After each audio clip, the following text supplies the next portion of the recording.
우리가 믿는 하나님을 사도신경으로 신앙 고백하겠습니다. 나는 전능하신 아버지 하나님, 천지의 창조주를 믿습니다. 나는 그의 유일하신 아들, 우리 주 예수 그리스도를 믿습니다. 그는 성령으로 잉태되어 동정녀 마리에게서 나시고 본디오 빌라도에게 고난을 받아 십자가에 못 박혀 죽으시고 장사된 지 사흘 만에 죽은 자 가운데서 다시 살아나셨으며 하늘에 오르시어 전능하신 아버지 하나님 우편에 앉아 계시다가 거기로부터 살아있는 자와 죽은 자를 심판하러 오십니다. 나는 성령을 믿으며 거룩한 공교회와 성도의 교제와 죄를 용서받는 것과 몸의 부활과 영생을 믿습니다. 아멘. 인자가 온 것은 섬김을 받으려 함이 아니라 도리어 섬기려 하고 자기 목숨을 많은 사람의 대성물로 주려 함이니라. 마태복음 20장 28절 말씀. 아멘. 오늘 우리에게 주시는 하나님의 말씀은 섬기는 사람이 아름답다라는 제목으로 말씀을 나누고자 합니다. 왕은 어떤 사람일까요? 한 나라를 다스리는 사람이에요. 그래서 왕은 많은 사람들의 섬김을 받아요. 그런데 왕이 다른 사람을 섬긴다면 어떨까요? 왕이라고 생각하기 힘들 거예요. 왜 왕을 하지? 라는 의문도 들 거예요. 그런데 예수님은 하나님 나라의 왕은 다른 사람을 섬기는 왕이라고 말씀하고 계세요. 그래서 예수님은 하나님 나라를 가르치면서 세상 나라의 지도자와 하나님 나라의 지도자가 어떻게 다른지를 보여주었어요. 세상 나라의 지도자와 하나님 나라 지도자의 차이점은 무엇일까요? 왕관을 쓰고 있는 로마 황제의 모습과 그 권세 앞에 엎드려 절하는 사람들의 모습이에요. 세상 나라 지도자를 말해요. 그리고 무릎을 꿇고 제자들의 발을 씻기는 예수님의 모습이에요. 하나님 나라의 지도자를 말하고 있어요. 세상 나라 지도자들의 특징이 있어요. 명예, 권력, 인기, 높아짐, 명령, 자랑, 빼앗음, 꾸짖음. 하나님 나라의 지도자의 특징은 뭘까요? 섬김, 베품, 나눔, 함께함, 낮아짐, 축복, 돌봄을 들 수가 있어요. 세상의 질서란 통치자들이 백성을 지배하고 높은 사람이 낮은 사람에게 권력을 휘둘러요.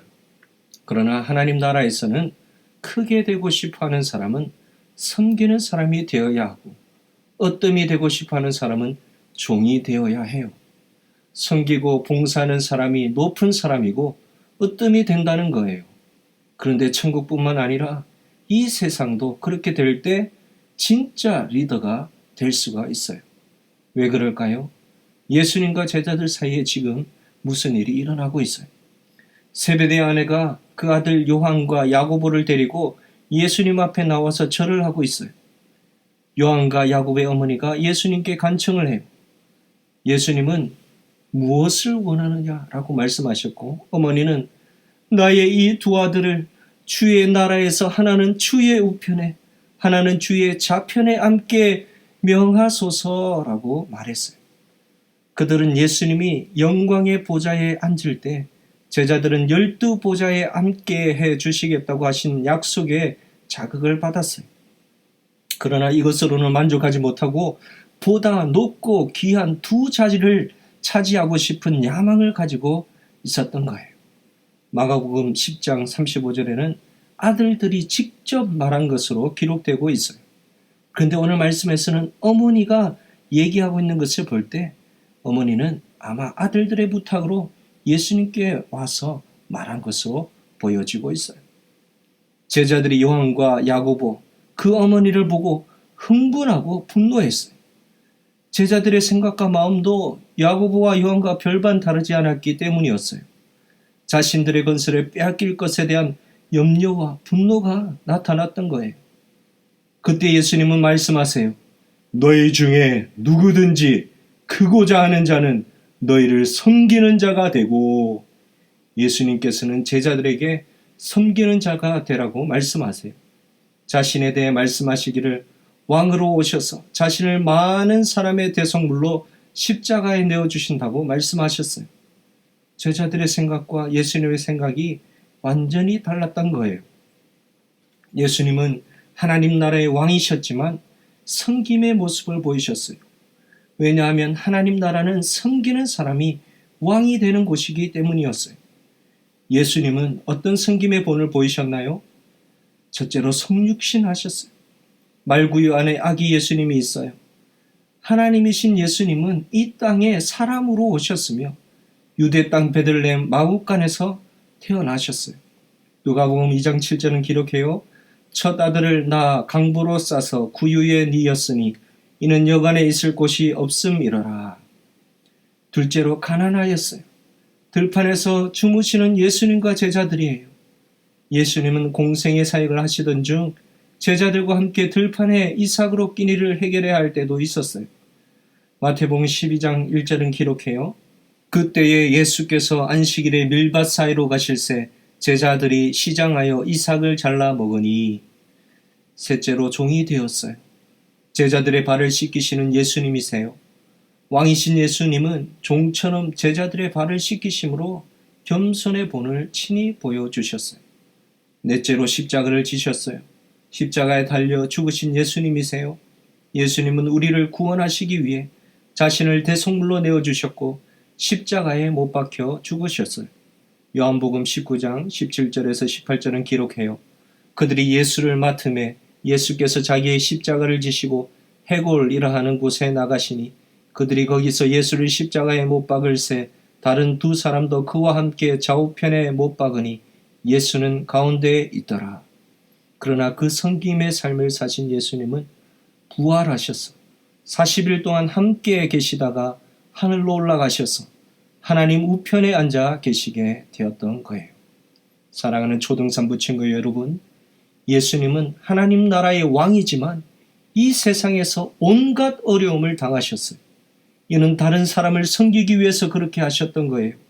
죄로 말미암아 죽어야 할 우리들을 구원하기 위해서 그렇게 하신 거예요. 마지막에는 목숨까지 버리시면서 우리를 섬겨 주셨어요. 이는 곧 우리에게 섬김의 모습의 본을 보여주신 거예요. 사랑하는 초등산부 친구 여러분, 예수님의 섬김을 본받아 섬김의 삶을 사는 예수님의 어린이가 될 수 있기를 바랍니다. 그리할 때 그 섬김의 삶 위에 예수님은 더 큰 축복으로 보상해 주실 줄 믿습니다.